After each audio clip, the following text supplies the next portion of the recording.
Income করে। তো এই 50,000 টাকা মাসে মিনিমাম ইনকাম, ঊর্ধ্বে তো লাখ টাকা ইনকাম করলে এখানে কোনো গুণা হবে না।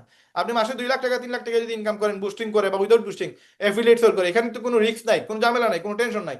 আপনি করলে কেউ বাধাও দিবে না। তো ওই প্রচেষ্টা আমরা করতেছি। আগামী 3 মাস পরে আমাদের ওয়েবসাইট থেকে সবাই চাইলে ইনকাম করতে পারবে, পুরুষ মহিলা সবাই ইনকাম করবে। জাস্ট আপনারা যেন আমাদের সাথে লেগে থাকেন, 3টা মাস আমাদের মার্কেটিংটা শিখে ফেলেন। এরপরে আমাদের যদি সাথে নাও থেকে থাকেন, আপনি যে কোনো বিজনেস করলেও মাসে লাখ টাকা ইনকাম করার একটা মানে জায়গায় চলে আসবেন ইনশাল্লাহ। আমরা যেহেতু করতেছি আপনিও করতে পারবেন। আর এগুলো ফ্রিতে কেউ শিখায় না, আমরা শিখাইতেছি। একবারে বিজনেসের মডিউল যেটা মানে হিডেন সিক্রেট, এটা কেউ কাউরে বলে নাই, সেটা আপনাদের সাথে অলরেডি বিগত 12টা ক্লাসে আমরা বলে দিছি যে আমরা কিভাবে এই জায়গায় আসলাম, কিভাবে আমরা ইনকাম করতেছি, কিভাবে আমরা সেল করতেছি, কিভাবে আমরা কাস্টমারকে কনভিন্স করি, কিভাবে কাস্টমার আমাদের সাথে কানেক্টেড হয়, কিভাবে কাস্টমারকে আমরা একটা প্রোডাক্ট সেল করি 5,000 টাকা প্রফিট করি, 50,000 টাকা পর্যন্ত প্রফিট হয় কিভাবে হয়। এগুলো পুরাতন 12 ভিডিও দেখলে আপনাকে ক্লিয়ার হয়ে যাবে ইনশাআল্লাহ। তো আপনাদের মাঝে ম্যাক্সিমাম মানুষ আছেন যারা কিনা মার্কেটিং এক্সপার্ট না, দ্যাটস ওয়াই আপনারা এখানে অনেকেই কাজ করে ইনকাম করতে পারেন।